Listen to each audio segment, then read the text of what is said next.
the University of Hyderabad is an institute with a stellar reputation. It is among India's best universities and is recognized as an excellent place of learning by the central and state government. It has been, I must say, the host institution of two large DFG UGC funded projects, and so has become a valued partner for DFG's activities here in India. Another reason is that the lecture to be delivered by Professor Gründler strikes me as most fascinating. It will concern an Arabic text with ancient Indian Sanskrit roots and readers all over the world. But I'm also proud to be here because Professor Gründler is the holder of a Leibniz Prize, and the lecture we are about to hear is a Leibniz lecture. The Leibniz Prize is named after one of the most universal German scholars, Gottfried Wilhelm Leibniz. Leibniz, who lived from 1646 to 1716, was a historian and a philosopher, and for that he is perhaps best known a leading mathematician.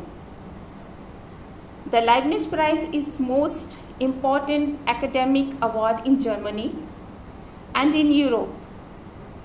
It is an award that can be granted in all academic fields, including social sciences and humanities.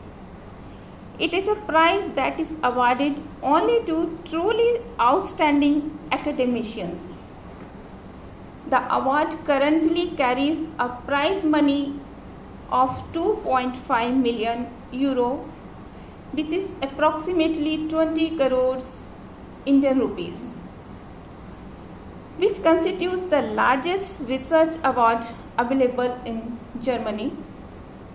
The money is earmarked for research purposes and can be freely utilized by Leibniz Prize winners. It provides the freedom to follow scientific ideas without restrictions. This key line, following scientific ideas without restrictions, leads me to the German Research Foundation, DFG. Let me, before I hand over to Professor Aloka Parasar Sen, say just a few words about German Research Foundation. DFG is the largest research funding organization in Germany and in Europe, with an annual budget of currently approximately 3 billion euro, or in Indian terms, I can say 20,000 Indian rupees. The DFG funds research projects in all the disciplines of sciences and the humanities, and it does so in an academically autonomous way. That means DFG works without thematical priorities or limits and lets researchers follow their curiosity without asking them for promises of social impacts. Beyond funding, one of DFG's mission is to foster relations between German researchers and their colleagues in abroad. So if after this lecture today, novel Indo-German academic context develops, I would be all the more delighted. I will not take much time. With this, I'll hand over to Professor Sen, who will now introduce Professor Gründler. Please welcome Professor Sen. Thank you, Urmila, for telling us about the Leibniz Prize, its importance, and how good it is to get that kind of recognition for a researcher to continue their research efforts in the direction. And thanks also for introducing us to our audience about the DFG. Thank you so much. And in fact, it was the DFG which has supported both the international graduate schools that I was talking about. So it was University of Hyderabad has been a very close partner in that. Thank you so much. Now I request Professor Aloka Parashar to give formal introduction about Dr. Gründler. Thank you very much, sir.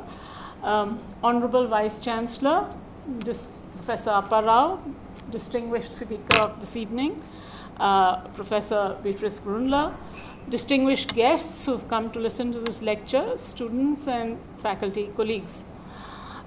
It would be apt to begin to introduce our distinguished speaker with the following citation that motivated the German Research Foundation, DFG, to award the Gottfried Wilhelm Leibniz Prize to her. One of the most, as you have just heard, one of the most distinguished prizes that is awarded in Germany to Professor Gründler in 2017.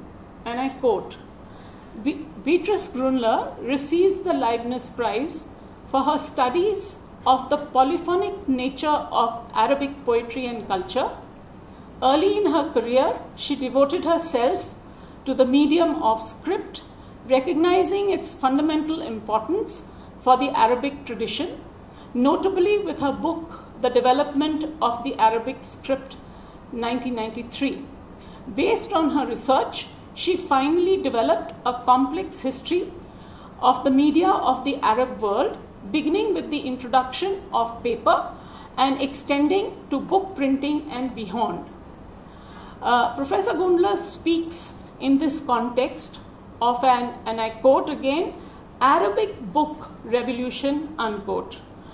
With her pilot project of a critical digital and commented edition of the Kalīla wa-Dimna, begun in 2015, Professor Gründler is making accessible the genesis, textual history, and reception of one of the earliest Arabic prose texts and a central work of Arabic wisdom literature. In her work, she practices herself in a model way the encounter of the Arabic and European traditions of knowledge which she investigates, and this makes her research all the more significant, unquote. That was the citation that was given to her at the time of the award in 2017. This encapsulates for us the magnitude of the research work that Professor Gründler has done through her career, and we are most honored that she will be sharing part of this work with us this afternoon. For most of us gathered over here who are largely unfamiliar with her work, I deem it a responsibility to share with you the trajectory of how her career and work evolved over the years. Currently, as you all know, Professor Gründler is the professor of Arabic language and literature at the Freie University of Berlin, and of course the president of one of the most prestigious associations, that is the American Oriental Society. Her career began with her studies of the Arabic language and literature, Semitic studies and Assyriology at the University of Strasbourg, France, at the University of Tübingen in Germany, 1993, and then she went off to the United States to Harvard University, where she completed her doctorate in 1995 in Near Eastern Languages and Civilizations. After a brief stint as visiting professor at Dartmouth College, Hampshire, she taught from 1996 at Yale University, first as an assistant professor, and since 2002 as a full professor for Arabic literature. During the academic year 2010 to 11, Professor Gründler was fellow of the prestigious Berlin Institute of Advanced Study, working on the project the Islamic age of communication. And it is very important to emphasize that in 2014, she returned to Germany permanently, I assume, permanently, where she teaches and conducts research at the Free University of Berlin. So we have her back home. Furthermore, Professor Gründler, as a principal investigator of the Friedrich Schlegel Graduate School of Literary Studies and the Berlin Graduate School of Muslim Cultures and Society. There she leads, together with Dimitri Gutas, Professor of Greco-Arabic Studies at Yale University and Einstein Visiting Fellow, the project of Aristotle's Poetics in the West to the West of India, from Antiquity to the Renaissance, a multilingual edition with studies of the cultural contexts of the Syriac, Arabic, Hebrew, and Latin translations, funded by the Einstein Foundation. There are many, many organizations that Professor Gründler is a member of, but one of those which is very significant is that she's the member of the board of directors of the well-known Dahlem Humanities Center at Free University. Anybody who's been to Berlin will know how important that center is. You have perhaps now got some idea about the areas of her research, but one of the important things that I would like to emphasize about her work is that she has established clearly that in pre-modern times, that is roughly from around the 7th century to about the 18th, 19th century, Arabic was a learned language, that it had served as a medium for many writers of people with other mother tongues, the Greek Byzantines, the Jews, the Iranians, etc. And that is to say that the Arabic assembled voices that she talks about are of individuals that come from a variety of ethnic and religious backgrounds. And to that, I think, is her most fundamental contribution. And I do believe that this is a message that is so very relevant in our contemporary times. It is always so difficult to introduce a prolific scholar, as one is always in a quandary on what to include in the introduction and what not to. I have before me a valuable list of her publications that show how she traveled through her academic journey. But due to brevity of time and in the anxiousness that all of you have or are exhibiting to listen to her distinguished speech, I will skip the list. But I do believe, and I have read somewhere, I'm not correct, you may correct me, I read it somewhere, that it was a very tough job for you to put together one of your more recent books published in 2015. And that was The Life and Times of Abu Tamam. I don't know why it was difficult, and I wonder why, and maybe we can talk about why this was such a difficult task for you, but this is one of your more recent works. And as a non-Arabist, many of us in the audience are non-Arabists, that is, as specialists, I was fascinated by one of the collections that you have edited, namely Classical Arabic Humanities in Their Own Terms. This was a Festschrift volume for Wolfhard Heinrichs, probably not a seminal work from your point of view, but I do think, for those of us interested over here, this will enable us to enter the world of depth and research that you symbolize. And with these few introductory words, friends, may I present to you, with great pleasure, Professor Beatrice Gründler.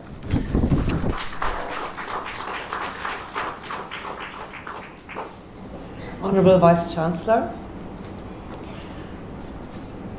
Professor Parasha Sen, dear colleagues, dear students, I doubt I can live up to your kind introduction, Professor Parasha.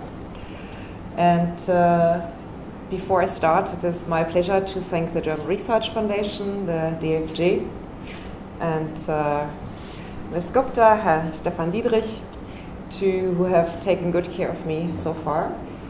And it is my pleasure to be in Hyderabad. I can not believe I am at this university when I got the phone call about half a year ago to ask me whether I wanted to give lectures in India, and I thought, what better idea could there be I could not imagine that it'd be such an exciting visit. So thank you all for making this such a wonderful visit. Now, the Arabic man of letters, Thalibi, writes in the 11th century that the three best things the Arabs received from the Indians are the ciphers, the chess game, and Kalīla wa-Dimna. This saying, which is widespread, stands for the awareness of writers in the Arabic tongue of the foreign cultural heritage upon which they built. Today, we are most aware perhaps of the Greek science that was translated and appropriated wholesale into Arabic Islamic civilization. But when it comes to right governance, ethics, and rules of conduct, it was the Persians and the Indians who were sought out and translated. Of these, the Persian works, translated from Pahlavi, were more numerous, though the originals are mostly lost. Indian materials were received in pieces and in a more diffuse way, but in one case, and this is an extremely famous case, the source works have been clearly identified, the Panchatantra and the Mahabharata, thanks to the pioneering work of scholars such as Franklin Edgerton, Theodor Benfeit, Johannes Hertel, and Harry Falk. And the Arabic guise in which they reappear, is entitled Kalīla wa-Dimna. Kalīla wa-Dimna is at the same time one of the most popular pre-modern books and a pioneering work of Arabic literature in several ways. First, it has two layers of meaning, one overt and one hidden, which has to be decoded by the reader. Second, it displays a sophisticated framing structure with replaceable modular elements, which makes it easily adaptable to new cultural contexts. Third, it is one of the first Arabic books and reflects on how books are to be read and their content applied in real life, because there are tons of cultures that don't have books. So the book is a very particular medium that needs to be thought about. And just read the preface of Kalīla wa-Dimna, it explains everything. Finally, it is one of the most frequently illustrated books of Arabic literature and speaks about the function of illustration in one of its prefaces. Above all, it is a cosmopolitan work.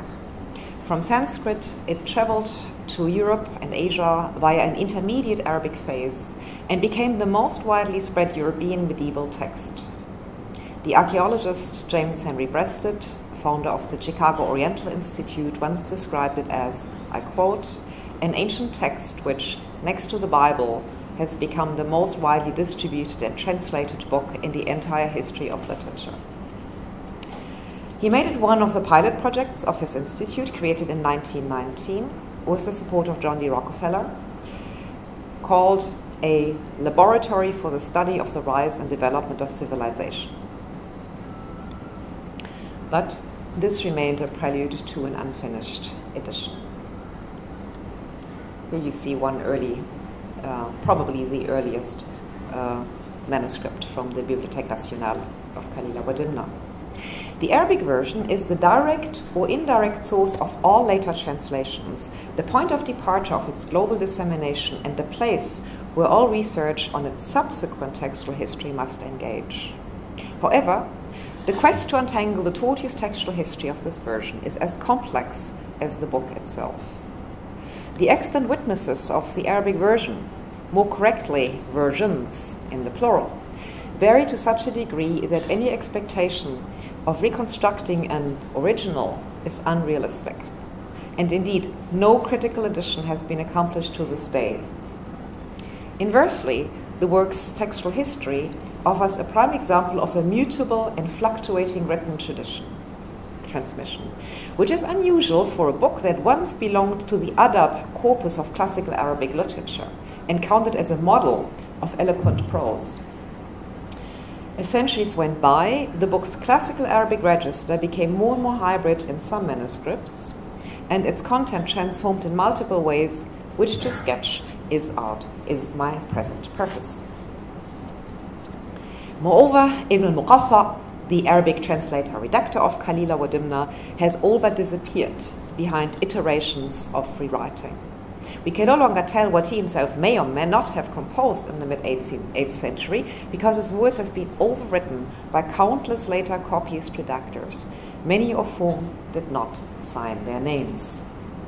This was once the most widespread text of the medieval West. It is a classic, but it is anonymous, even though we glimpse here and there the name of some Fulan ibn Fulan, as the Arabs call so-and-so, son of so-and-so, who declared his name, not his interference, in a colophon, such as Hassan Rabat, the owner of a lending library of popular literature in the late 18th and early 19th century Aleppo. To attempt a conventional critical edition of Kalīla wa-Dimna is not only impossible, it would be a distortion of its eventual textual history. This work is therefore the site of manifold polarities between Ibn Muqaffa and his competing anonymous co-authors, between classical Arabic and Middle Arabic, this hybrid, between rationality and triviality. Regarding its authorship, there were no true authors to begin with. The book began as a translation from Middle Persian, where it was a selection, reduction, and translation of anonymous and mutable Indian works, the Panchatantra and the Mahabharata. This made it even easier to pull Ibn Muqaffa off his authorial pedestal, and in fact, most Arabic sources refer to Kalīla wa-Dimna as Kitab al-Hind, the Book of the Indians, eclipsing Ibn Muqaffa altogether.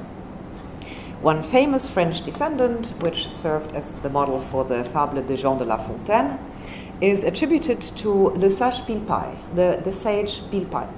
So this name is the result of what in Arabic was Baydaba, the philosopher, as he is called in the Middle Persian version already before the Brahmin, the philosopher who tells the king instructive fables in the frame tale, and who is turned by the French into the author of the entire book, which amounts to the same as declaring Shahrazad the author of the Arabian Nights.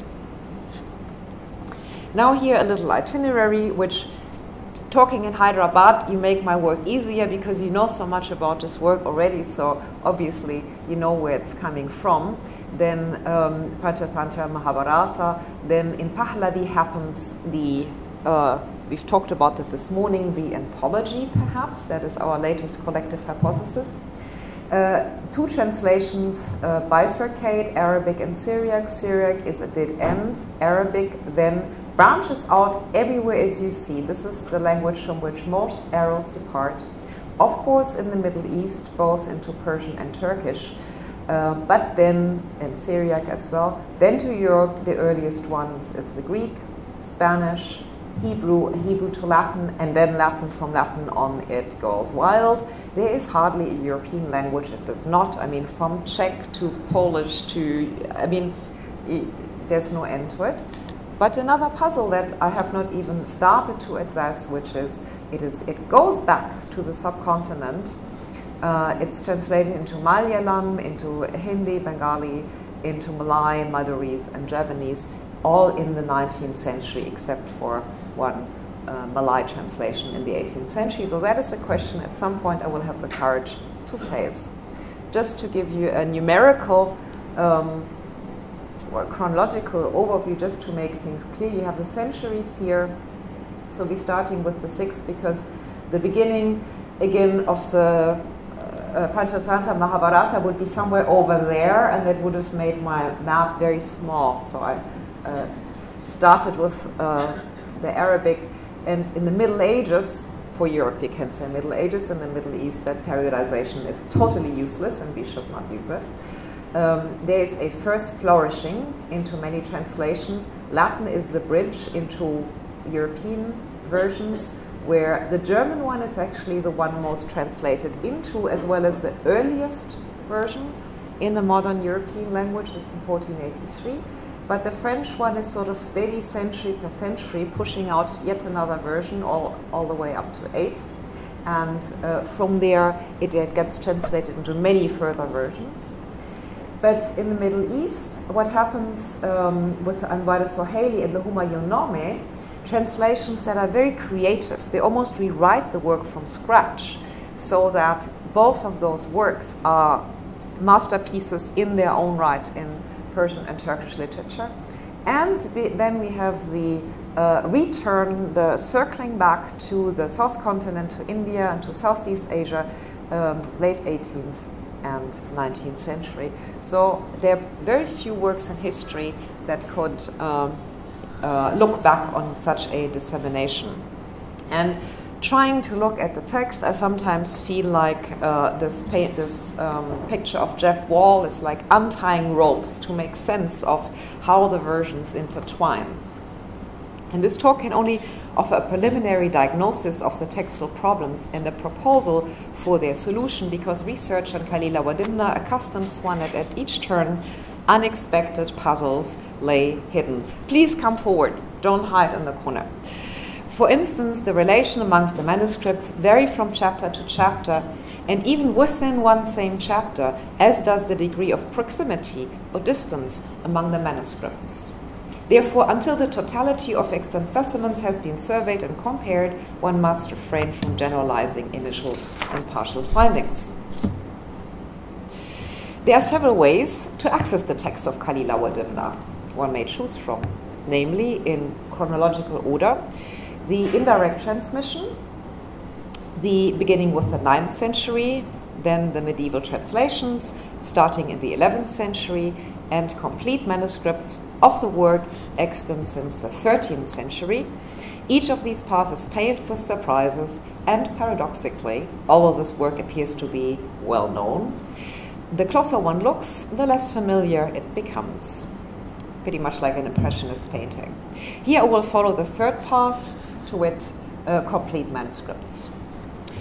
Such work necessarily relies on the foundational studies of Kalīla wa-Dimna by Silvestre de Sacy, who was the founder of Arabic studies in France and the editor of the first edited version of Kalīla wa-Dimna, Karl Brockelmann, Theodor Nöldeke, and others. Thereafter, initial studies had been made. A pioneering step was undertaken by Martin Sprengling in 1924 with the attempt to a conventional critical edition. So a nice lemma, tree diagram, origin, things branch out, etc. But this project was not carried to term.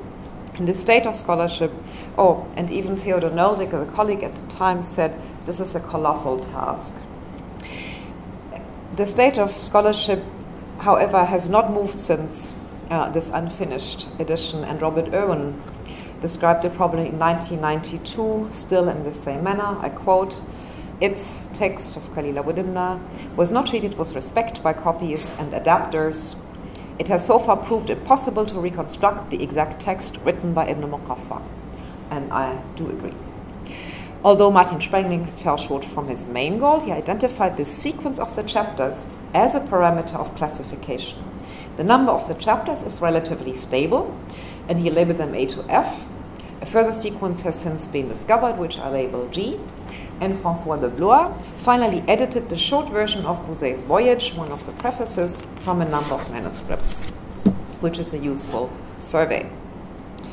Now, what at this state of research,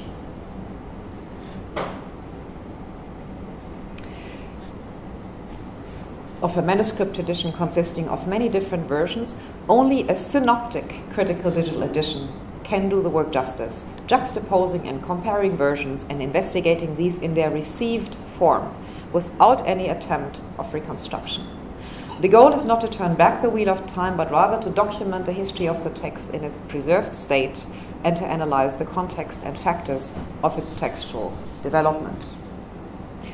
On this basis, an array of questions arise. How can a work change so much and remain simultaneously the same? How exactly did it change? Who changed it, and why? Before, however, broaching these larger questions, the textual witnesses must be surveyed and two immediate questions be asked. First, how do the manuscripts relate to each other? And second, what is unique and specific about each manuscript? These initial questions have been explored here and based on a small sample in order to refine them and discover every possible aspect of comparison in this fluctuating tradition. Only then the larger questions of the reasons for this variation and its connection with the work's linguistic register, classical hybrid Arabic shift, and the agency behind it can be addressed. In the following, one should bear in mind, especially here it's important to say that the variation of Kalīla wa-Dimna is the result of written, not oral transmission. So if you think that writing down fixes them, no. Otherwise, sometimes, as also we know in India, sometimes oral transmission can be utterly precise over a century. So the method and the medium need not be coextensive. In the following, one should bear in mind, conversely, late Arabic early manuscripts may not be so early because, as I mentioned before, they fall half a millennium after the original composition of the work. And late manuscripts can be very interesting because they are based on lost earlier versions from centuries prior. So the date of a manuscript also is not an a priori information that we can rely on, because their dating need not be identical with the dating of the version contained. The 7 Arabic manuscripts investigated here therefore represent a mix of these different parameters. I took some early ones, I tried to maximize on the chapter sequences, and I tried to maximize on the variation observed. I took as many as different as possible, and that landed me with manuscripts from the 13th. Of course, I took the oldest one. This is the Hagia Sophia one from 1221, and the second oldest dated by the images is the Paris one. Up to the 15th century. There are not many out of those, maybe about 10 manuscripts in the first 200 years. But then I added to this two later manuscripts from the 7th century again, because I thought these exhibited drastic changes, especially, we will come back to that later. I like manuscript, the penultimate one, 5881. No number has ever been so exciting because this copyist was so impudent and he does all sorts of forbidden things. He always surprises me. So they added another level of rewriting. The indirect transmission I will mostly not use, but except in some exception I will explain to you. But I could have gone on and added manuscripts from the 18th and 19th century. And there is yet a further increase in variation because Arabic dialect comes in. But I don't feel secure enough to do that because the social history of book production at the time changed drastically in early modernity with the rise of authorship in segments of the population below the educated elite, and also the vast increase of readership, and that has to be studied together with book culture in the 18th and 19th century. So that's why I stopped at the 17th century, not to get too confused. For the comparison of the manuscripts, the short chapter of The Cat and the Rat has been chosen. It belongs to the book, to the block of 3 tales deriving from the Mahabharata, and offered itself to analysis because the manuscript evidence is extremely diverse.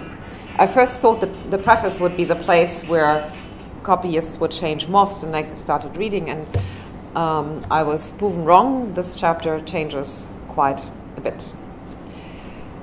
It also figures prominently in one of the books from the indirect transmission, which is called Mudahat Amsal Kitab Kalīla wa-Dimna bima ashbahaha min ashar al-Arab by Yamani. That is an Arab author who was rather peeved by the fact that Kalīla wa-Dimna was so popular, and he said, no, the Arab poets have said it all before, so he had cultural envy. And he put a book together to show each hekmah of Kalīla wa-Dimna had a pre-Islamic verse that said the whole thing much better. But what he does, he quotes 165 passages in the 10th century, and therefore he's incredibly valuable for preserving that early shape. And he has a lot from the chapter of Cat and Rat. So this is roughly what happens in the chapter.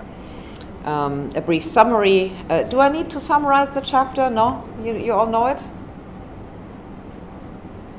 Yes? Thank you. No, I want feedback. Good. Like most other chapters, The Cat and the Rat opens with the frame dialogue between the king, Dab Shalim, or variants of the name. In the Arabic script, this changes in lovely ways. Sometimes you have to laugh when you see that. And the philosopher Beydaba with variants. The king requests an example of a situation in which a ruler is surrounded by enemies and verging on perdition. And he prevails by concluding a pact with one of his enemies and honoring it. In response to this question, for the example, the philosopher tells a story in which a rat, cornered by an owl and a weasel, sought refuge with a cat who was himself trapped in a hunter's net nearby. The rat proposed a pact of mutual help and common survival, and the cat should spare the rat and offer him protection. Then the rat would gnaw through the ropes, confining the cat. So it went. The cat agreed and welcomed the rat. The rat fulfilled his part, gnawed through the ropes. Not with some delay, however, and the versions differ as to the rat's motivations of the delay. But finally, both animals escape to safety. True to the book's original purpose as a mirror for princes, in German we call it a Fürstenspiegel, there is a follow-up to the tale of common rescue explaining the underlying principle of strategic friendship. This is one friendship that's conditional, useful, and temporary. To wit, as the danger has passed, the cat calls the rat back, assuming that their newly concluded friendship will last. Whereas the rat informs the cat that the case is otherwise.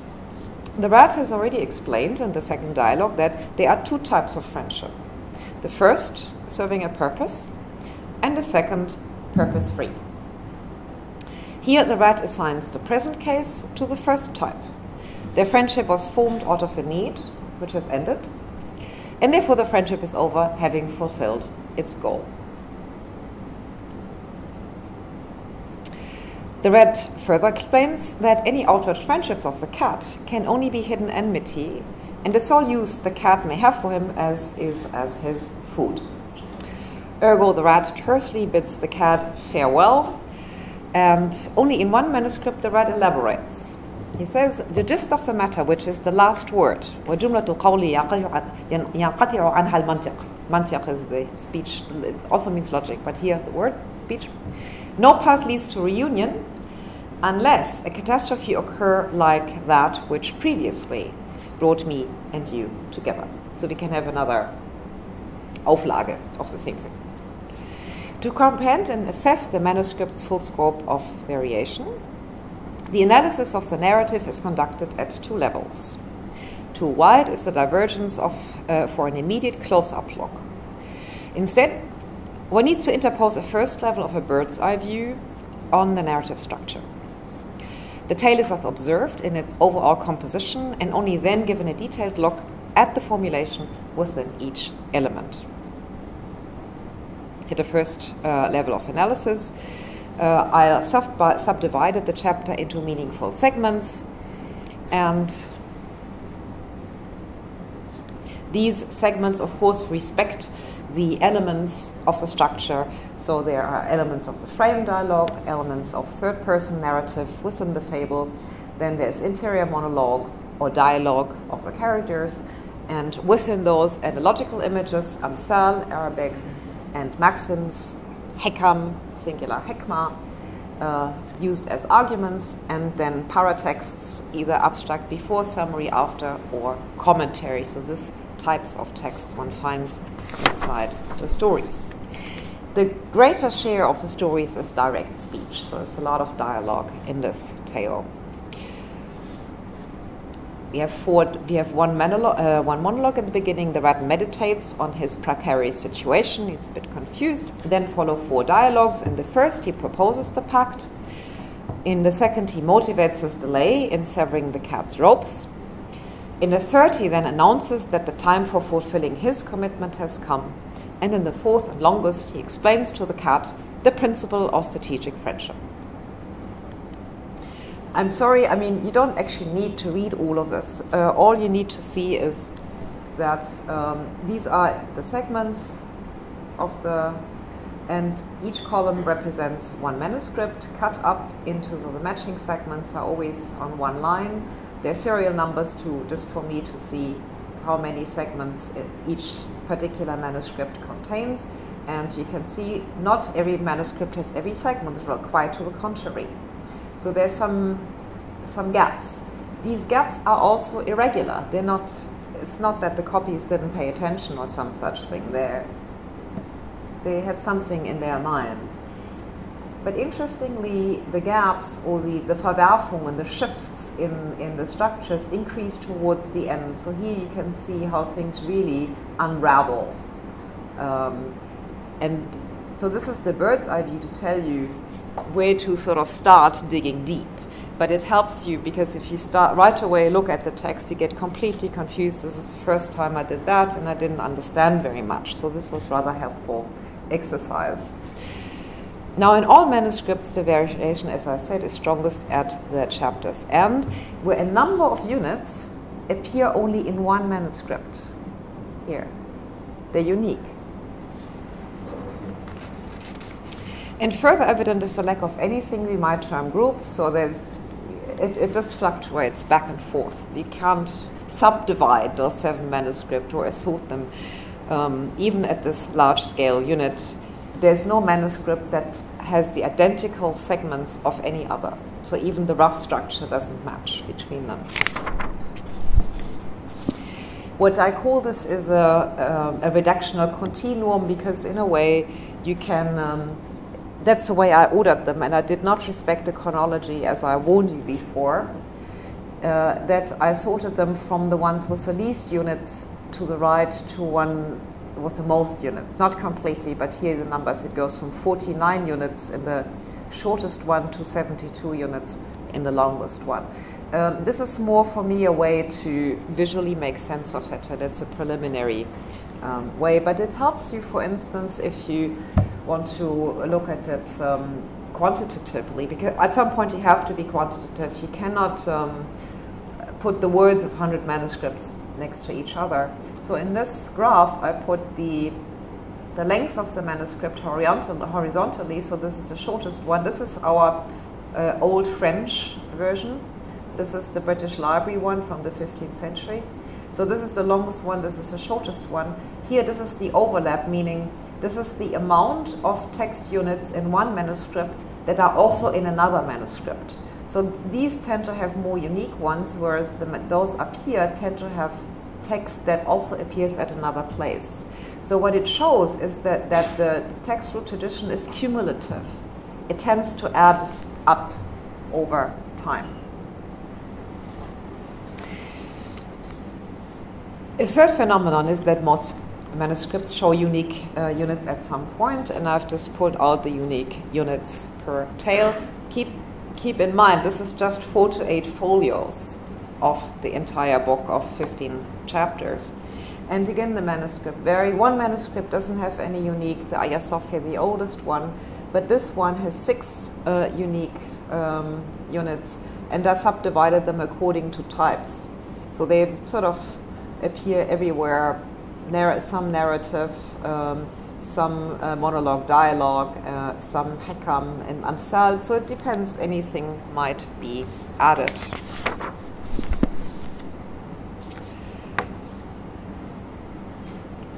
But let's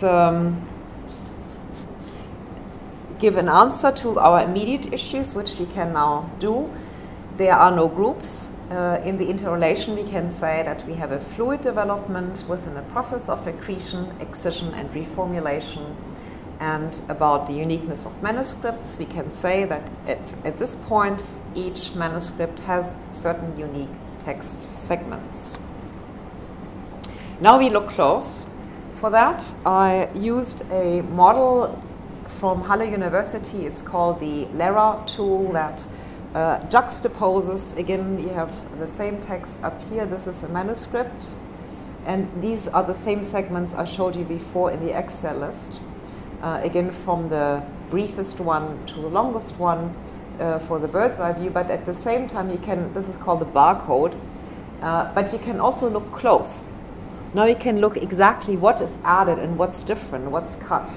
Please ignore the colors here, because at the time we just put our text in our XML documents and the system did not know Arabic, so it tried its best, but it is meaningless. We are slowly catching up, because I have one of my young collaborators write an algorithm that analyzes every Arabic word down to its root and then matches words that may be another morphological variant of that same root, because those count identical for me. He said or she said doesn't much matter. So in this, it's not too much is colored yet, but you can already now, without reading, the colors tell you, for instance, that in this manuscript, much more unique writing has appeared than, let's say, in this one. Still, this is from a different chapter. This is the ascetic and his guest. You can tell that in these manuscripts that the unit is missing altogether, and the amount of text also drastically differs from this little to this much.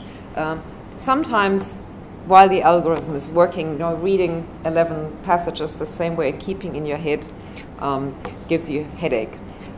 So after doing 2 hours of this, you have to take a break and get some fresh air. Now,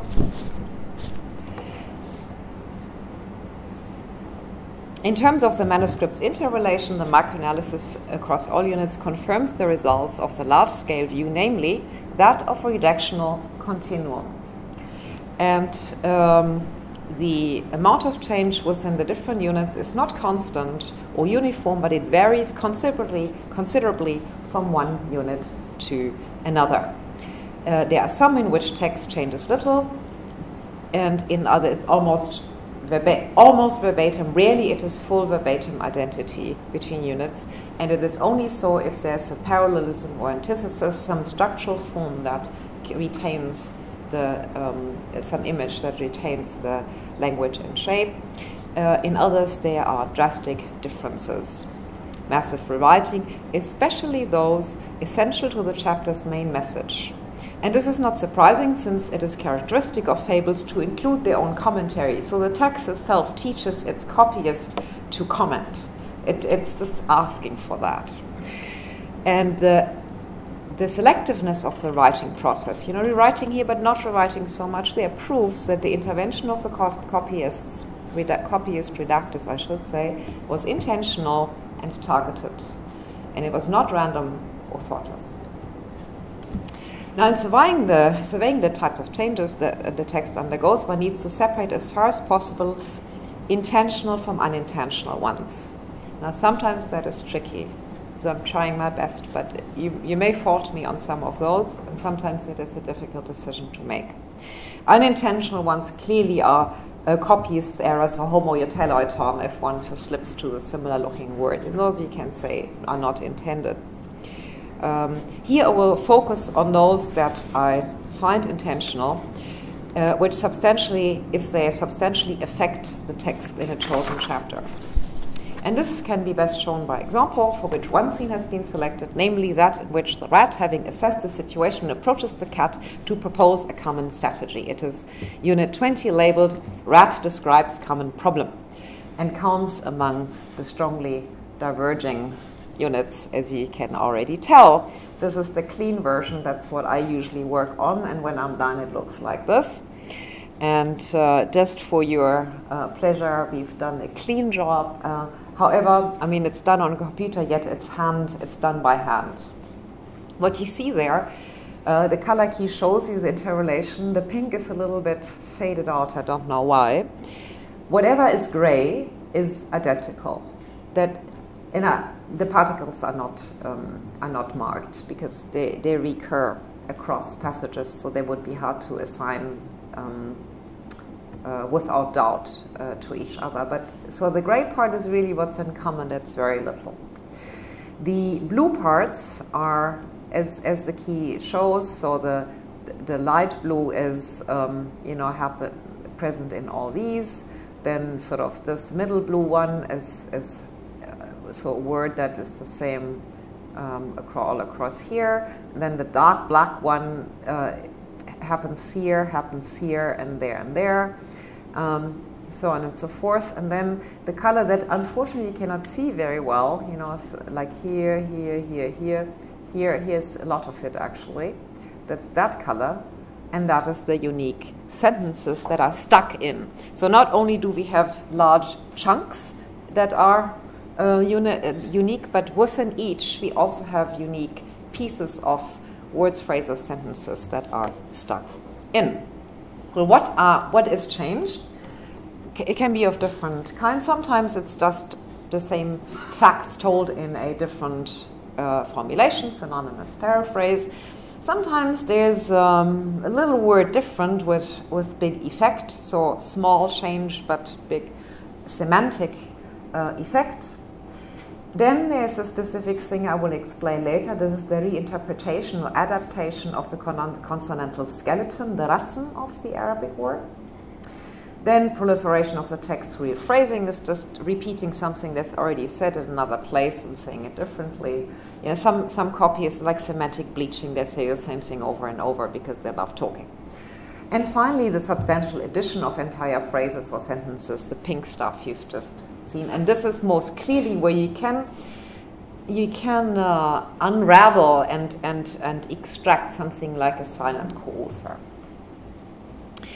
I will explain the reinterpreted rasm phenomenon a little bit. And apologize to those of you who know Arabic because this will all seem very familiar. So Arabic functions in a way that you see three signs here. They are all consonants. They're a K, a T, and a B, and the rest, these vowels are added by the reader who knows. You can write them if you want, but it's completely redundant, so you don't do it. Just do it for primary school children in the Quran and difficult poetry. Otherwise, you just don't do that. And well, this might be similar to the Sanskrit system, but it's not always ours. It can be all sorts of things. It can be uktibu, but that's the fact of the aleph before tells you, well, it must be uktibu because you know the grammar. If you don't know the grammar, you're in trouble. So in a way, with Arabic, you have to know the content of what you're reading. You have to read contextually in order to be able to read aloud. If you let somebody read aloud, you know whether the person has understood the text. But that means that the script is reductive and the script is missing the element, that part that you have to bring to the picnic, so that the reader really can understand what is on the page. So much, this is regular Arabic script, this is how it works.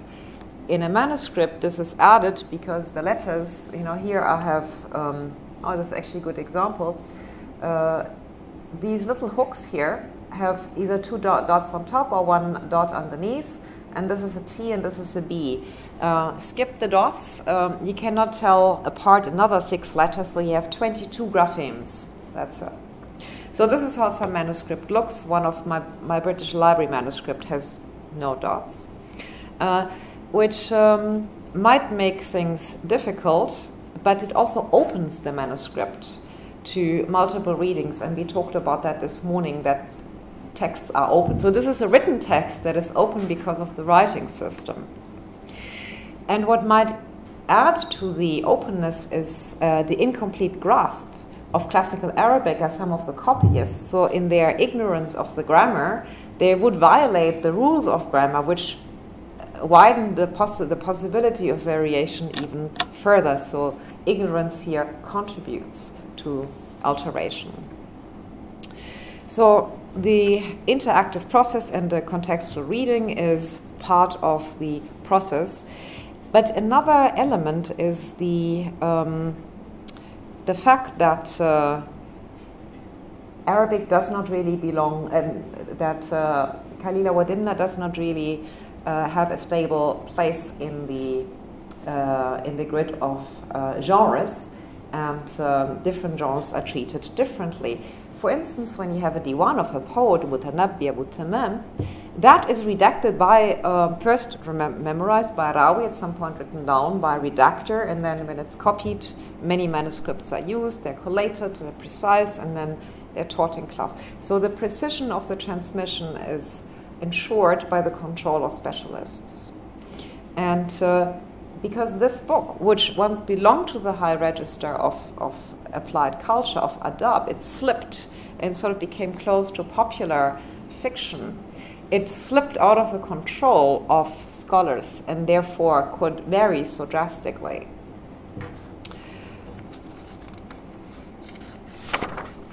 So both factors worked together, the fictional nature as well as the freeing reductive script, and where we see this most,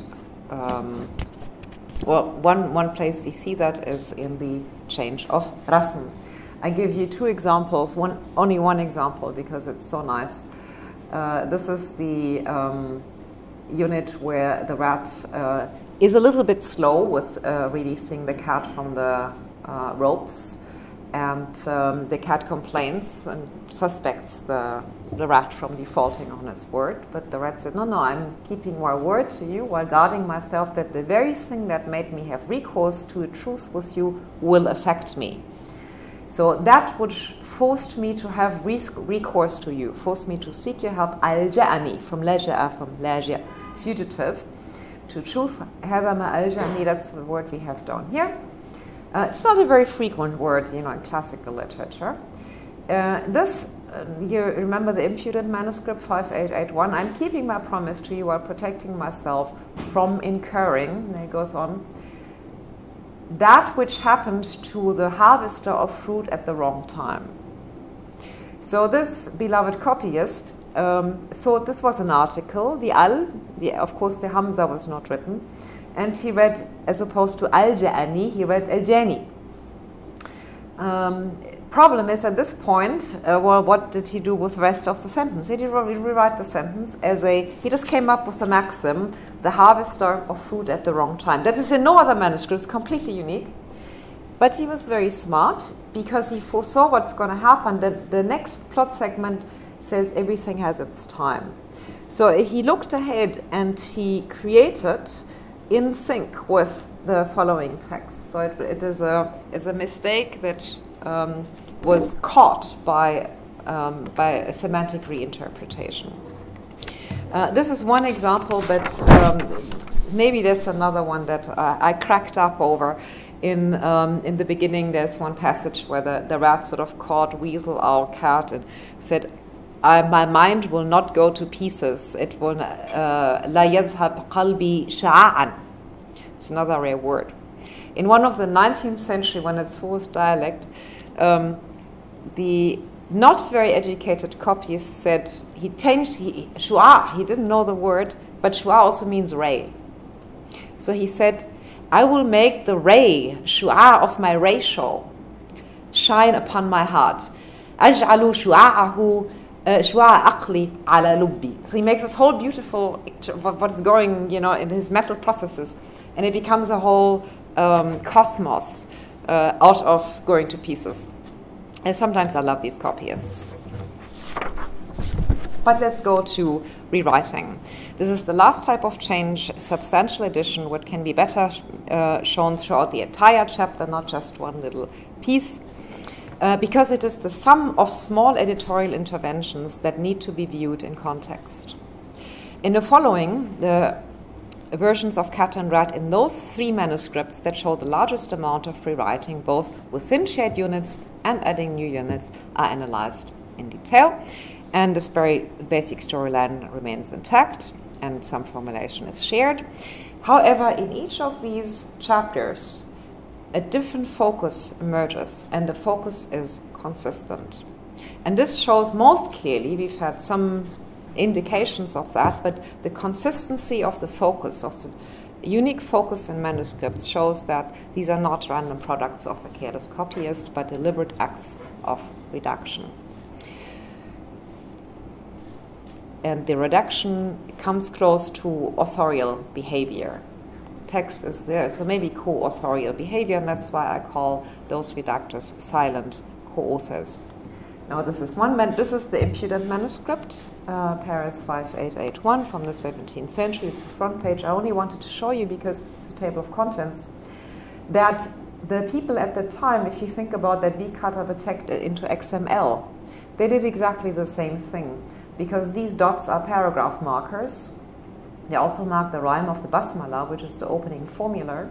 And then here you have right away the table of contents for the gentle reader. This is the number, chapter 1, chapter 2, chapter 3 in red, and thereafter you have the title of the chapter. You can right away find what you want. Here is a description of the contents, and then thereafter is an expanded table of contents with synopsis. We'll see this at another manuscript later. Here's our story, or above the title, and this is the legend for illustration that will follow on the next page. But the writing is not all too pretty, I have to say, but it doesn't matter because the content's so interesting. So in this version, for instance, the passages, and anything that I read out to you is the passage that's only in this manuscript. The story is everywhere, but this manuscript particularly is focuses on emotion and on the inner feelings of character, which is untypical of Arab narrative, which often is external and very hard-boiled, very terse. But here, does the Arabic interest you? I can read it out. Yes, perhaps? Okay. وَبَقِيَ مُتَحَيِّرًا فِي أَمْرِهِ وَاقِفًا لَا يَدْرِي كَيْفَ يَصْنَعُ. So the rat stood confused. Later on, the rat is the hero of strategic action. So to have the rat look confused is actually not fitting the story very well. But the rat's made more emotional here. Or another one, when he later on talks to the cat, defending the delay of cutting the last rope until the hunter comes. He said, أخاف على روحي منك ومن عداوتي ما بيني وبينك. So here, I fear for my soul because of the enmity between us. So the rat's fearful, the rat's confused. And before the rat marches up to the cat to propose the entire deal, he also says to himself, I will be sincere, will not lie to the cat, although they are really enemies. قال الجرث والذي لا أكذبه والله لا أكذبه شيئا مما في ضميري. So the emotional and dramatic part of this version is emphasized, and also it has a unique final commentary by the philosopher. So the frame dialogue is picked up again, which is not at all in the other versions, and here the philosopher is driving things home to the reader. How would it be if man were to follow this and act according to his own good judgment? Then he would obtain the greatest share in this life and the next. Understand this and do it properly, so you will be rightly guided. So that's a reader. The book doesn't address any particular person. So this version makes the fable entertaining and applicable for regular people, not courtiers or rulers, as it was once in the 8th century. The characters' spoken words are more lively, their emotions laid bare, so that the reader can identify with them, and it is a version that speaks to the situation of any human being, not geared to the necessarily political arena. Candidate number 2. This is a P4. I'll speak the numbers. This is from the 14th century, also from the Bibliothèque Nationale. Here I've shown you the table of contents with the interposed synopses, so the reader can sort of go right away to the chapter, and here chapter 6, الجرس والسنور وهو مثل رجل كبير أعداؤه, etc. So what I read to you before, so you can look it up. And later on, no, I didn't make another picture. This is also not a particularly well executed manuscript, but this one focuses on ethics, relations of power, and how the characters negotiate between these in their mutual dealings. The gravity of the situation is emphasized by envisioning failure. So the lines the rat is given in here is لا يستطيع أحد أن يخلصه غيري. No one but I can set him free. That's when the rat's first talking to himself in monologue. Then he says the same thing to the cat. ليس أحد أقدر على معونتك وتخليصك من هذه الورطة مني. So no one has more power to help you, release you from this plight than me. But the rat stresses that only mutual help can save both of them. كذلك بالتعاون مني ومنك نرجو الخلاص من هذه البلية. So this, by mutual help between you and me, we hope for release from this catastrophe. And here, this is again in no other place, the narrator has to emphasize that the pact was concluded. فَتَعَهَدَ عَلَى ذَلِكَ. They concluded a pact to this effect. So the cat and rat stand for weakness and strength, respectively. Ironically, the rat is strong and the cat is weak. But the redaction gives particular attention to the weaker party in the maxims where the ethical aspects are foregrounded. Thus, in a maxim that condemns betrayal and denial of mercy, the second part is further specified.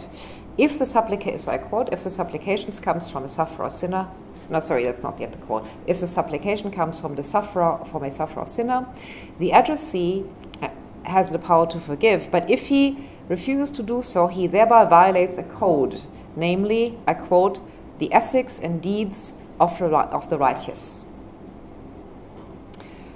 And this ethics is an ethic that supports the weak, it accords them rights, and makes the powerful responsible for upholding and protecting these. So the ideas foregrounded in this version of the manuscript and of this particular chapter are power, ethical behavior to the weak, and how both are negotiated. This redaction turns the fable into a tale of moral versus political strategy, in which mutual commitments are paramount, and ignoring them comes at the risk of censure or death. The message thus stays close to the book's original concerns of a Fürstenspiegel, of a mirror of princes, but it makes its teaching apply to regular people as well. Now my third and last manuscript. This is the British Library manuscript, the one that has no dots, as you can tell, but it has a lovely drawing of a rat. And here, as you see, there's, sorry to broach it to you, there's only one rat in the story, but the illuminator thought two rats would look nicer. I couldn't ask him why. In this British Library manuscript, the fable is turned into a conflict between fate and inborn character traits, in which the function of the animals as placeholders for humans becomes particularly real. It is narrated from the vantage of the protagonists, who see themselves thrown into a struggle between destiny and their own character. Furthermore, this version acquires a psychological dimension by creating a tension between the protagonists' inner feelings and their outward actions. So, natural enemy can only be temporarily suspended by the power of fate in form of a catastrophe that forces foes to cooperate. فَمَنْ كَانَتْ عَدَاوَتُهُ جَوْهَرِيَّةً. Now we have a technical term. Jawhar is the essence, the substance. So he who's was a natural enemy, I've translated it. The intelligent does not consider friendship except if he needs him. So فَمَنْ كَانَتْ عَدَاوَتُهُ جَوْهَرِيَّةً فَلَيْسَ الْمُسَاحَبَتُهُ لَهُ بِرَأْيِ الْعِرِيبِ إِلَّا لِحَاجَةٍ إِلَيْهِ. And earlier on, stated at an earlier passage, كُلُّ ذَلِكَ تَأْتِي عَلَيْهِ مَقَادِيرُ بِمَا هُ آتٍ. All this has been wrought by fate. So it's an impossible situation. Fate has created it. And they're natural enemies, one should not collaborate, but one may be in a situation where one is forced to do so. Here the opposing forces of fate and nature are weighed against each other, and the rat's character must navigate between them. Prudence dictates that one must give up as soon as possible an unnatural friendship, to which one has been compelled by fate. Although this maxim appears earlier, the rat restates it in a separate unit endowed with scholarly authority. This is one proliferating unit of text here. We've heard this already, but here suddenly it is the learned say, the intelligent must make peace with his powerful foe and bear humiliating himself before the foe for a good reason, but shun him whenever he can dispense with him and avoid trusting him. So the rat, who is aware of this, distrusts the cat's fancy talk, that dinner invitation, and expects nothing but evil from him.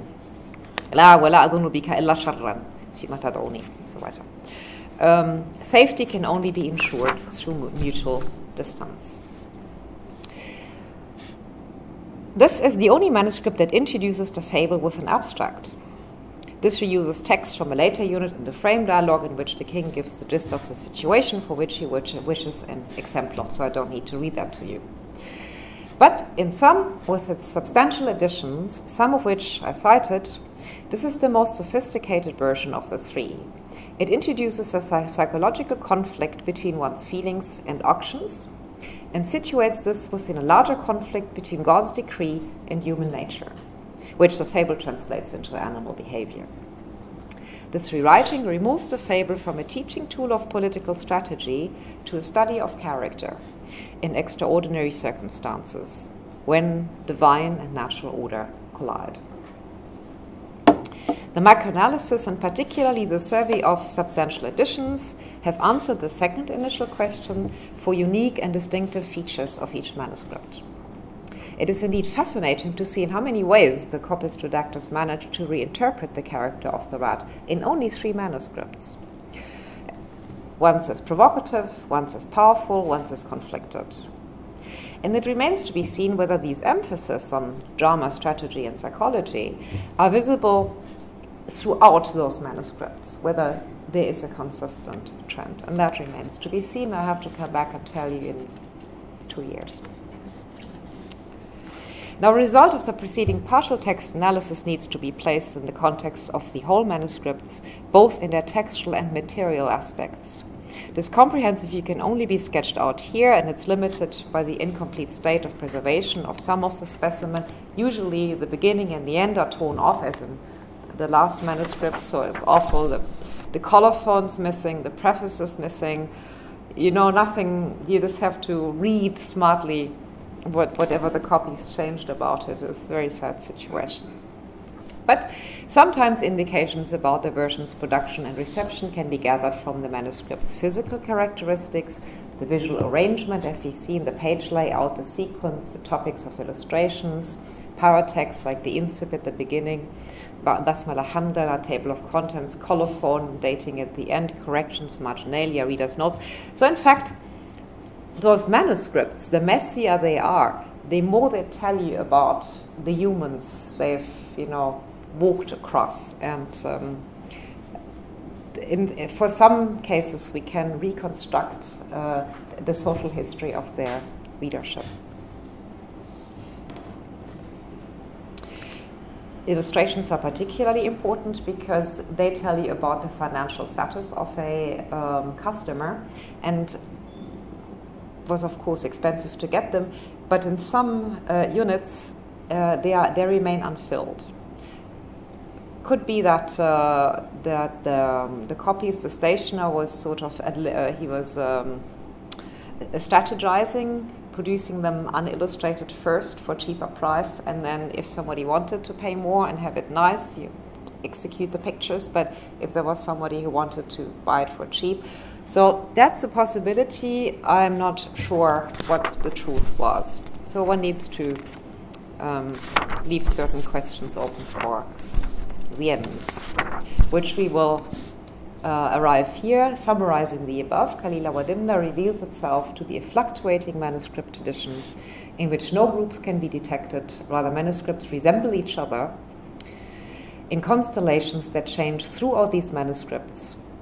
And the use of more than one model, one Vorlage, must be assumed in some cases. Among the manuscripts, some are very inclusive, assembling passages that appear scattered across different manuscripts, while others selectively abridge. In both kinds, rewriting occurs. In terms of the resemblance among the manuscripts, this ranges from relative difference via similarity of the macrostructure, with occasional changes, to almost near verbatim identity, though the last is rare. From this textual flux, individual voices of anonymous copyist redactors can be isolated by virtue of consistent trends in their writing. This answers in part the two preliminary questions posed at the beginning. But there is little what you can know about the originators of the examined 3 diverging manuscripts of Kalīla wa-Dimna. It appears that they were used in different contexts and social strata. The British Library, in a more educated one than the 2 French ones, because the Arabic I didn't give you the details, but the Arabic has less hybrid features. But the later French and the British Library one were costly illustrated examples, whereas the older French, the more recent French ones from the 14th century, circulated in its cheaper, unfinished state and shows ample sign of use with numerous manuscript notes. There's even medical recipes scribbled on it. Nonetheless, in each case, a copyist betrays massive individual input in the handling of one chapter, foregrounding drama, strategy and fairness, or fact and psychology, respectively. These copyists used this work as a platform for acting as redactors and gave their version an individual bend, even if they did not care or dare to record this explicitly. Now, why might this be? This is the place to return to the second set of larger questions posed above, which we may now refine. Did the copyists not wish their interference to be known, and rather prefer to pass off their opinions as those of Ibn Muqaffa and his successor and his sources? This may have translated into a higher market value, since the book was a known classic.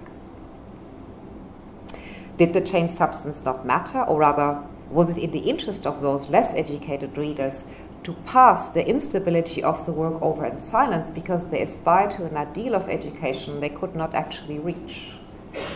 Did Kalīla wa-Dimna play the role of a book of wisdom for amateurs, for the uneducated, who were not interested in claiming it, who were interested in claiming for it and for themselves as readers a learned status, which both the book had lost and they did not gain?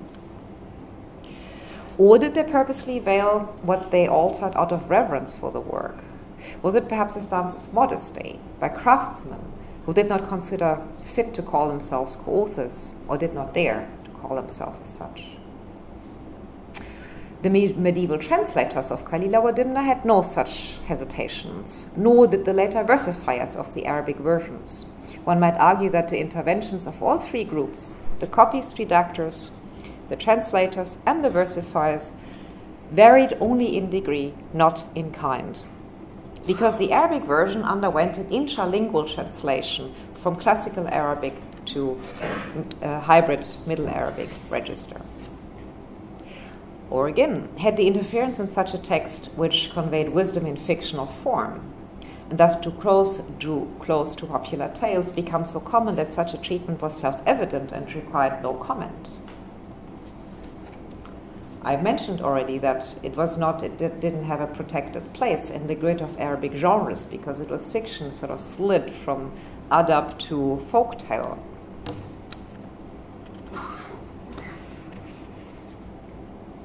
This fable aspect in some way functioned as a cover, and in other ways even harmed the book, because the author al-Yamani, who I mentioned already, called all the stories hush stuffing. And he said the real value is the hikam, and the rest, you could condense this book to 8 pages, and the rest you can just discard and recycle.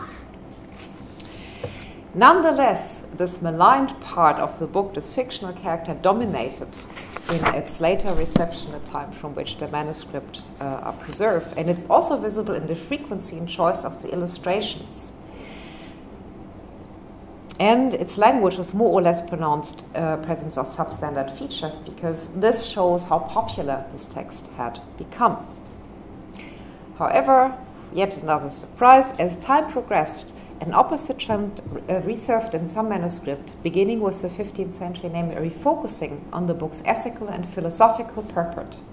The later you go, the more often it's the philosopher who read this book, and falsafa and muqaddimat and nata'ij, and the terminology of philosophy enters this text, while the quality of the language goes sort of rock bottom. This Janus-headed book has been flipped back to its original focus, yet the social context and the reading public have expanded into less educated strata and are in need of further investigation.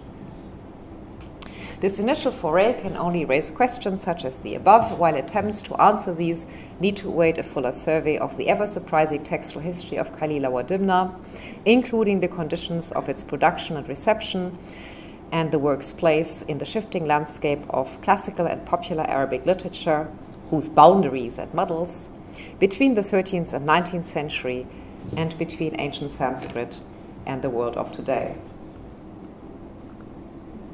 Thank you for your attention.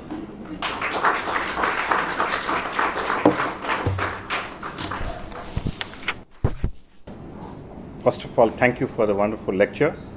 Thank you. I hope I was not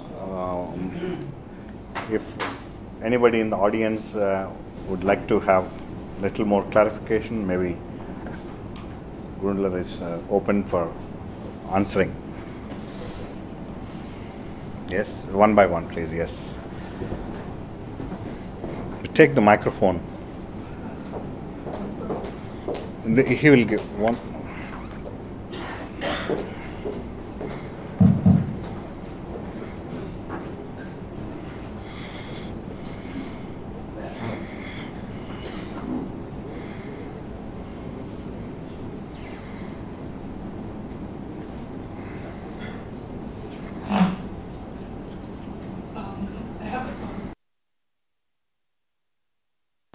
The first one is regarding the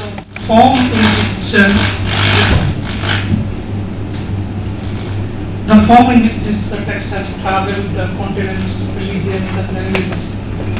When was this particular text has been conceived as a book in the way that we know it today? Has it been conceived as a book in the form of book as we know it today? That is one. The second one is the variation in different versions which you have mentioned. Is it very specific to Arabic language or more popular in Arabic language than, and if that is been the case, how will you relate that to the other ways of writing in Arabic? When I say this, I have in mind that the particular ways in which fiqh literature has been written in the form of Hashia or Taswir, etc., in which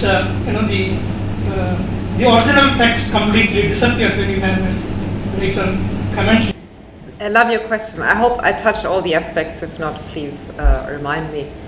The text was translated into Pahlavi in the 6th century and then by Ibn Muqaffa into Arabic in about 750. He died 757. It was conceived as an entire book. The Middle Persian version was the composition, was preface and chapters. So it was a real book, and that's the remarkable part. At the time, we have many Arabic books, and sometimes there's written tapes, like a tape recording, somebody writing down what was said in a conversation without table of contents and cross-references. So the concept, the format of the book was still in flux, but this was imported. Therefore, it was a real book. The changes in some Arabic literature changes hardly. I mean, it has, the word here and there. That's why the classical philology technology or technique of stemmatic reconstruction of an origin works very nicely. We're editing another text, the Poetics of Aristotle. And it's amazing how close the versions are to each other, even the translations. And that is a function of the scientific discourse in which this happened. But the drastic variation that happens here also exists in Arabic, but it's something like the Arabian Nights. Now, what makes Kalīla wa-Dimna so different, it's a border crosser. It used to be on the high end, and it doesn't quite become like Arabian Nights, but it approaches the way popular fiction behaves. So it's a classic that misbehaves. And but it is not unique. I agree with you, because there are other types of writing that maybe scholars haven't looked at. That geographical writing, for instance, if you have Qazwini, you have 2 or 3 versions, and it goes, the stories that are told in one, they get better and better, the miracles get more, and also Ikhwan al-Safa, for instance, there are many manuscripts and their variations. So certain types of writings that border on popular philosophy, historiography, geography, cosmography, they seem to fall out of the scholarly control in the process of transmission. But the first point that you mentioned, the Hashia business, in fact, there's the PhD thesis I heard about. That is also a way of talking back. because a book was a place for dialogue. So the person writing the Hashia picks up points and talks back, and then the next person who copies the whole thing might copy the Hashia and write his super Hashia. So there's a textual dialogue going on through the history that also opens a text. But that's different, that's commentary. And commentary is a very creative way of writing in Arabic literature that we haven't even begun to, look at it for its wealth.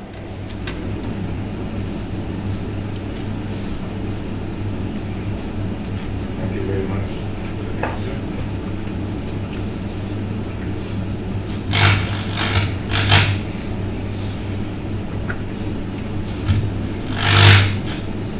I'm not an academician, so perhaps my questions may seem a little basic. I have a couple of things. This title, wa-Dimna, what would it mean in English, and was the title something that was common in all of these?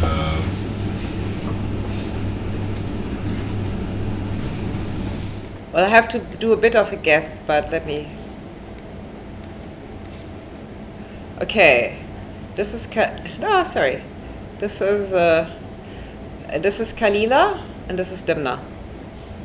These are like proper names. Yeah, it's like Pat and Patachon. It's like the two characters, and they are the two jackals that are play two courtiers at the king's court, at the Lion King's court.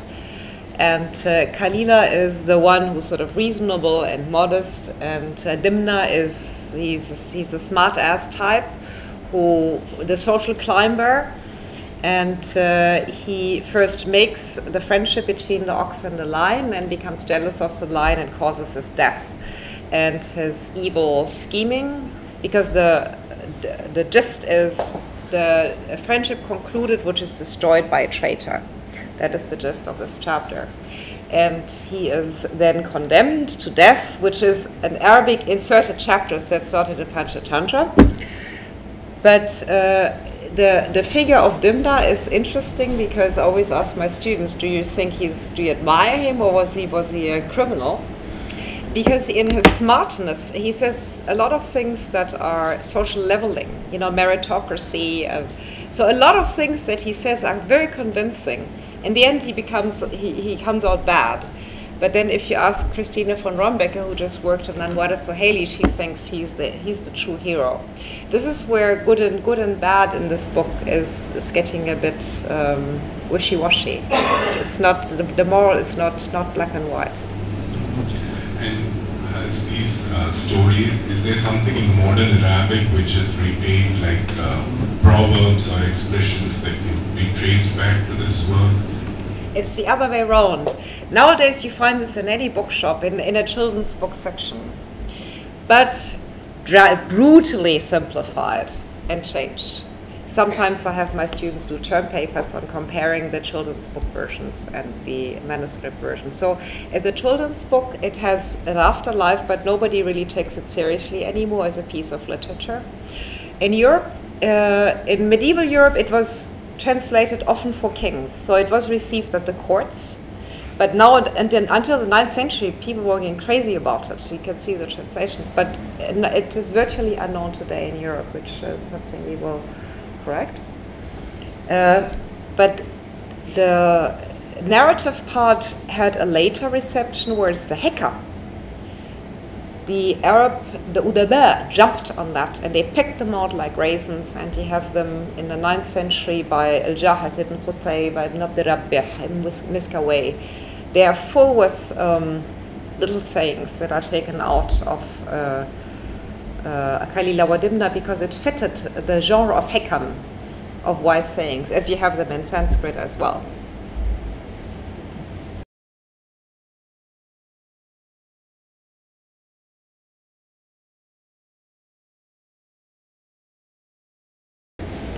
Thank you, madam, for very illustrative as well as very deep study of this particular text. While you were talking about this, while you were explaining the methodology you use for comparison, etc.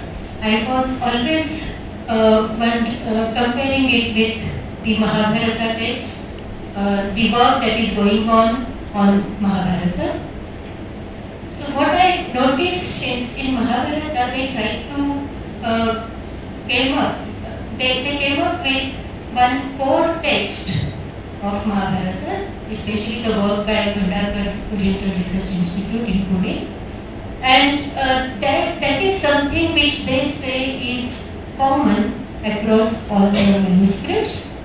And then there are variations. Now these variations we can graphically describe in two different ways. One is the tree diagram showing the branches, and the other one is what you showed.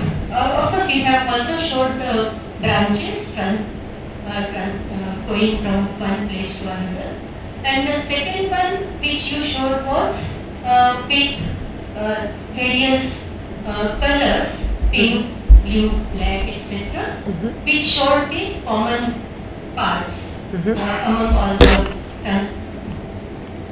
yeah, that one and this one. No, the next with this one, and then you had dark blue and oh yeah, that one. Yeah.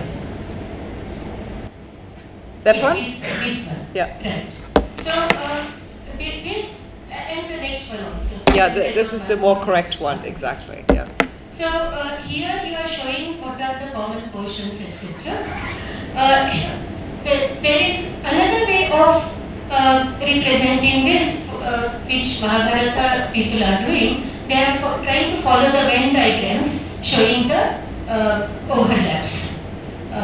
Venn diagrams is a method of the set intersections or the overlaps between sets are shown using those diagrams. Now, using that you can find out the common core very easily. And then, so that is something which is invariant across all the manuscripts. So have you come across something which is invariant across all manuscripts in the form of text? Of course, theme is same, which is common, which is something invariant, but in the form of text, these are some of the words which are very important, crucial, and are there, which are written across all manuscripts. Is there something? Yeah, this is what I was talking about. I was referring to. It's interesting that you use Venn diagrams. I'm still looking for ways of visualizing, because I think often visually. So if I have an image, a model, how I can make sense of the drastic movement of this text, because texts are not supposed to move, but this one moves, jumps around. I'm always grateful. So maybe the idea of a Venn diagram would be a good idea. I'm also thinking about bioinformatics at some point to do a three-dimensional model of the graphs I'd shown. And there are identical portions of text that tend to be more the structural parts, the formulaic. The philosopher said X, and then usually what's always identical, and the philosopher said there's masal X and X about this and that, and then the king says, what was that about? So Kaifa kana dhalik, that's verbatim the same thing.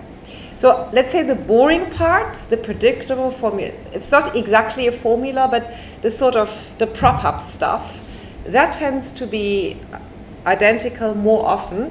And or maybe we think about it here. Here the qala, that's the same, he said. So stuff that is in a way redundant but needs to hold the text together, whereas the interesting stuff, that tends to be individual. Or at least not necessarily, but over time there's sort of a accrual that takes place, from the one, so this piece has been added here, and then this piece has been added here, and this person adds a bit more, and then here are the unique pieces. It seems almost, and I was reading that what copyists that had two Vorlagen, and they sort of looked left and right and thought, okay, this is good, and then added it up. I think I can almost prove it. A small comment. Yep. I like your comparison of the manuscript with the XML tagging.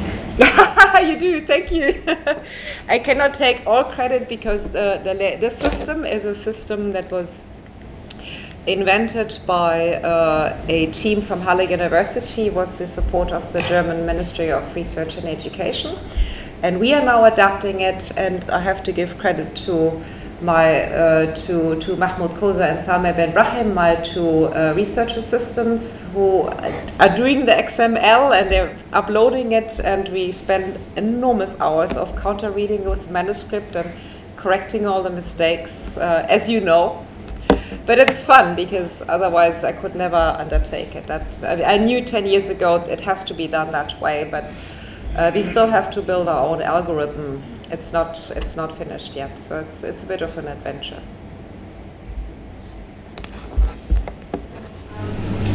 Thank you again for the explanation. And my question jumps on right where you're leaving off, which is, I wonder if, slightly tongue-in-cheek, but also looking at digital humanities and the future of humanities. Because I wonder if technology is your silent co-author in receiving this text. And also, just like... Can I have a pencil? I want to write this down. Okay, we can have my notes. I just wrote it as you're talking because, you know, and as you're saying, the scribes misunderstand the Arabic leading to ignorance. I wonder if you come across, and you just said there are some mistakes that you do go ahead and correct. Where do you think this reception of text like this headed with machine learning and what you said, bioinformatics, 3D models? Sort of a tongue-in-cheek, but a more wide question. Well, I like technology as my silent co-author, but it's an adolescent that still does crazy things. It is true that this kind of research could not, it stopped. There's a reason why in 1920s it was over, because this polymath scholar who knew 5 ancient languages and did everything died out, and we specialized. There was more material. But now 2 things happened. We have digital humanities that facilitates that. And even 10 years ago, people were either opposed or things were not developed enough. There was not enough communication. Now when you go to computer people and you explain to them, they get all excited, say, yes, we can help you. What do you want? We make it for you. So they're interested, we're interested. And the third element is, I think, that in the humanities, finally people have accepted the fact that you have to teamwork, that it's not no more the individual single fighter, but if you don't know something, that's okay. You just collaborate with the team, and so the team working the digital humanities and are factors that make this possible at all. But then once you do digital humanities, it's not just like picking up a hammer. Once you have that, you can do such a thing. I think it's been done with the Mahabharata, and I need to respond to that aspect. I forgot to respond to that. That it opens a whole set of questions, because once we have all our corpus online, for instance, I can pull out a grammar of hybrid Arabic. Or I could make a stylistic analysis, because I could match the kind of sentence structure across all the chapters to see whether in some chapters there's been different style used, or in others to maybe help to see whether the one was translated and the other was composed in Arabic. So there's a number of things that I cannot even imagine them. I mean, these are just very, very simple applications. You're quite right, the technology is becoming a multiplying factor. It's not a tool, and it will lead to unexpected results. And the Mahabharata, by the way, is exactly such a case that has made me think, because I wanted to go back and say, okay, fine, now I take that. I compared with the Mahabharata, and I realized that is an even bigger problem to even decide what the text is, or texts are, I should talk in the plural. And so it's been great for me to come here this morning just to learn so much from all of you about the way the Mahabharata exists and the Panchatantra exists, and there are other texts that might have relevance, like the Hindu-Padesha. They're different because the transmission's oral and mine is in written text, but they are both living textual tradition, and maybe because we've done this a couple of while, we're no longer interested in the single author and the famous classic. No, we now think we're interested in the human, imprints, the smaller traces, and we like change. We don't want to reconstruct an original. That's sort of another generation. So I think we're also more open to welcoming this kind of exchange and looking at it for what it is. So I want to take off from there and sort of revisit what we were talking about in the morning. Precisely. So we are talking about the openness or maybe the flexibility of an oral retention. And then of course the problems of putting that into writing. And that what you are searching for is patterns of uniformity and variance and so on and so forth. But then with the task that you're doing now, you're actually coming to a kind of conclusion of the impossibility of finding uniformity, right? Yes. Okay, so that societies which continue, and in that case the Panchatantra, the Mahabharata, etc., are available in variant forms, and each of these is alive, and nobody is actually trying to make them bound text, except for, well, some of us, right? So, I mean, what I'm trying to get at... Probably some German Orientalists, right? German Orientalists, but my point therefore is that even at the age of digital humanities, and even with bioinformatics and all that, the point is the life of a text, right? It's the question of the life of the text. What you are really looking at is that it lived, and there were these people who enjoyed it, who made fun of it. Instead of making one rat, made several rats. Sort of engaged with putting in some conversations, and that is because of the contextuality of what they were doing. Maybe they were hearing somebody, and they said, "Oh, look at this person! What is he talking?" And let me, do something. So I think this relationship between the oral and the textual, if you could just throw a few thoughts on that, because I really think that on the subcontinent we are still living with the oral. Mm-hmm. I think there is a lot of orality all around us. Even in Europe, the oral history has regained importance because it gives more importance to people who are maybe not that famous, but who are who have a history to tell. A lot of them are women's stories. There's an oral history of Iranian women in modernity, and there's crowdsourcing.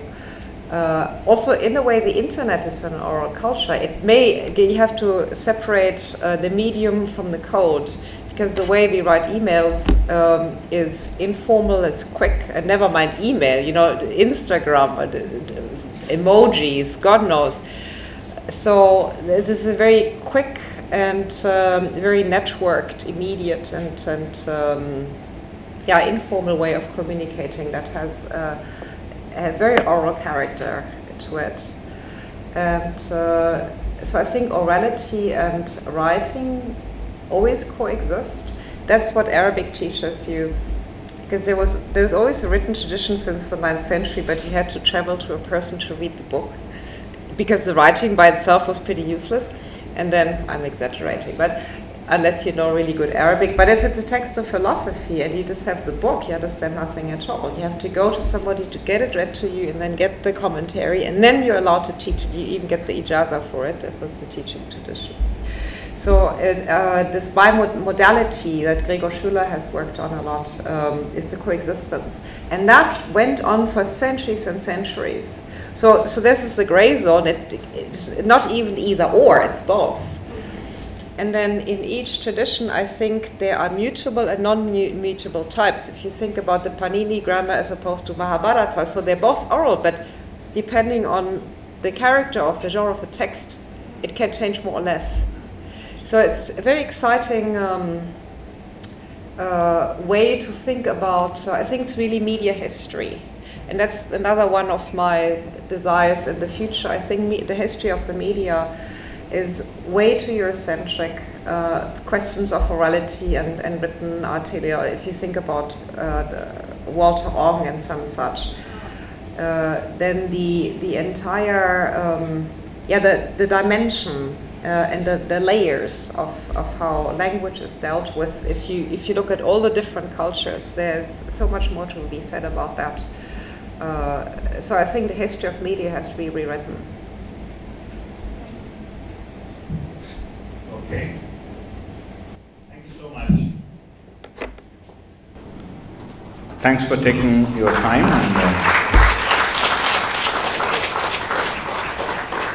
And at the end, I'm happy to see that several of the things that you have listed and Professor Amba Kulkarni has been pointing out, and you also made a reference to bioinformatics.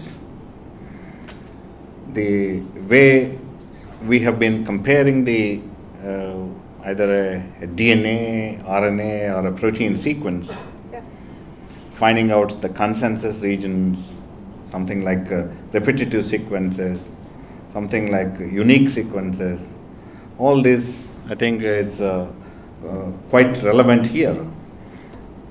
And not everybody may be aware here that this bioinformatics, as you said, the technology can only, it in fact has revolutionized the biology there. The loads of information that is coming in, it would be humanly impossible to make any comparison if it was not to use a computer. And more so now, we have to use high performance computing facilities to analyze the volume of the data that is there and the kind of queries that you have to identify what is the common. Yes, you want to. We're using high performance computing. We're using high performance computing. Yes, that's great. So with this, I would like to thank on behalf of University, on behalf of everybody, and maybe also on behalf of DFG for your valuable time and for the wonderful lecture that you have given. And University has a small a token of appreciation for this kind of lectures in the form of a memento. It's my pleasant duty to now present to you the memento and honor you with this small shawl.